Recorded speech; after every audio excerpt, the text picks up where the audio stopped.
Isang magandang araw po mga ka-farmers. So ngayon po ang ating episode ay patungkol sa mga dapat ninyong tandaan kung kayo po ay papasok o mag-i-invest sa isang lakatan farming. So dito po sa ating lakatan farm ay nag-spray po tayo ng damo. So makikita po ninyo na tuyo yung paligid, no? So kapag nag-spray na po tayo ng damo at namatay na yung mga damo, so mga 2 weeks or 15 days after ng pag-spray ng herbicide o pagdadamo o paggagamas or paglilinis ay mag-aabono na po tayo sa malapit po sa puno. So konti-konti lang po yung ibibigay na abono, patak-patak lang para makasiguro tayo na ang nag-absorb ng abono ay ang mga saging at hindi yung mga damo. Siyempre mas priority po natin yung mga bagong tanggal. Tulad po yan, ito tinanggalan natin ng suhi, so mag-aabon tayo sa paligid nito. Siyempre na-stress yung halaman kapag tanggalan ng suhi. Naglalagay po tayo ng abono sa paligid lang po ng puno para lumaki po, lalo na yung mga may bunga. Tulad po yan, may bunga itong puno na to, dapat supplyan siya ng abono para sa kanyang pag-develop at paglaki ng mga bunga. So konti-konti lang pong abono ang ilalagay natin para hindi masana yung mga saging sa maraming abono. So dito lang halos kalating metro mula sa puno ang ating paglalagay. So tiyakin lamang po na wala rin siyempre damo na kaagaw yung ating halaman. Yan. So, para tuloy-tuloy po ang bunga ng mga saging natin at maging malusog sila, dapat talaga sagan tayo sa abono. Kasi may puso dito, kasi napansin po natin nakaraan dito nag-aabono, medyo lumiit yung mga bunga ng ating saging. Supply naman tayo ng abono, so pakikiramdaman nyo lang po yung ating mga saging kung kailangan ba nila ng abono. Makikita naman natin yung pagliit ng mga bunga at yung mga dahon ay hindi masyadong malulusog.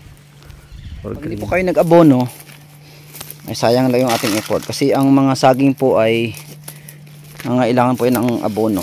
So continuous na supply ng abono para sa fruit bearing o kaya pagpapabunga. So kailangan po natin para lumaki yung mga bunga natin, kasi doon naman tayo kikita sa mga bunga. Yung ating ginamit po na abono ay complete fertilizer.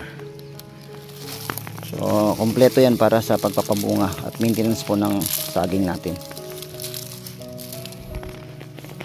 So pag namumunga na po ay huwag tayong gagamit ng urea, baka mapurak lang yung bunga ng ating saging. Dapat complete, kasi pang pabunga po yan. Yan, ganyan lang po yung pag-aabono ng saging mga kaibigan. Ang araw po sa inyong lahat. So ang isa sa pinakamagandang bahagi ng buhay farmer ay ang pag-harvest ng kanyang mga tinanim. So ngayon po ay mag-harvest na naman tayo ng ating lakatan. So itong lakatan natin ay matured na. Bali sunod-sunod na yung harvest po natin. So ayan yung lakatan natin. Dahil matindi yung init ngayon, so nakakadagdag din yung init sa mabilis na pag-mature ng mga saging. So para maiwasan natin yung magbiyak-biyak, kita natin medyo matured na, ay pwede na pong ma-harvest ito. So mga kaibigan, i-harvest na po natin itong ating saging.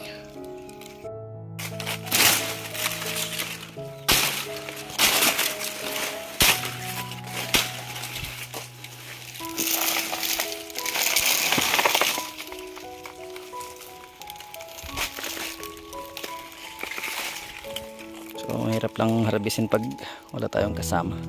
Tapos ikaw pa yung nagbi-video, no? So mamaya po pakikita natin yung mga na-harvest natin. Yan.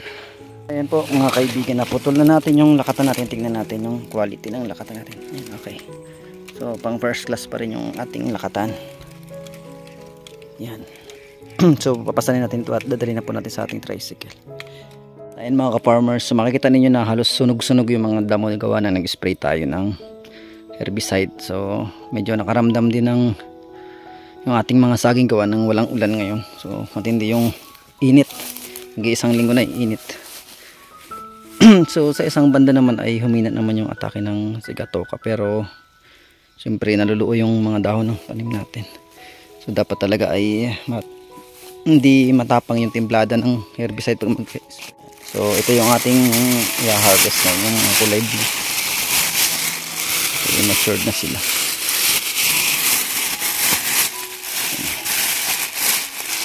Tapos tuyo na rin yung puno.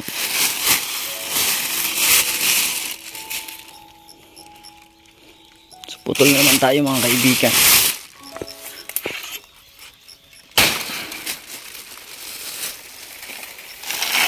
Okay.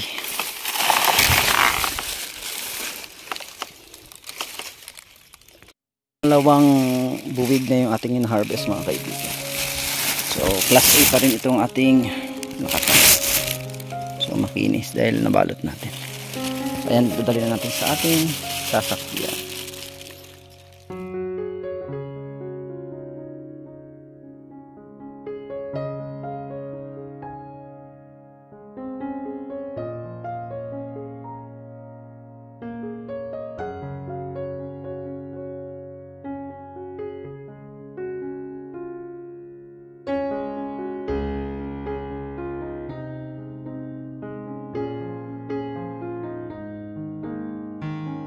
So ayan, nasa pangatlong buwig na po tayo na i-harvest. So ito yung pinakamalaking buwig ma-harvest natin mga ka-farmers.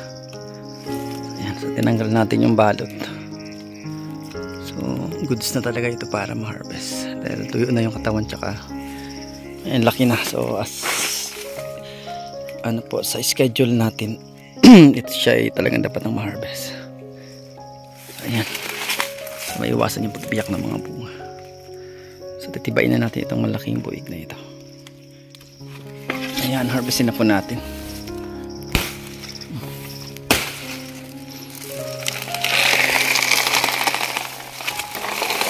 Bigat. Bigat nito mga kaibigan. Nasa 20 kilos siguro ito. Kita mo naman yung katawan, no? Kaming haba at laki. So ayan, so paputulin na po natin at dadalhin sa ating sasakyan. Mga 4 na harvest mga kaibigan. Walang hinog.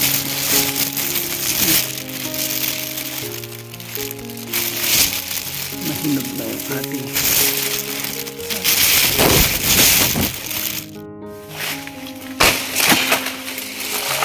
yun.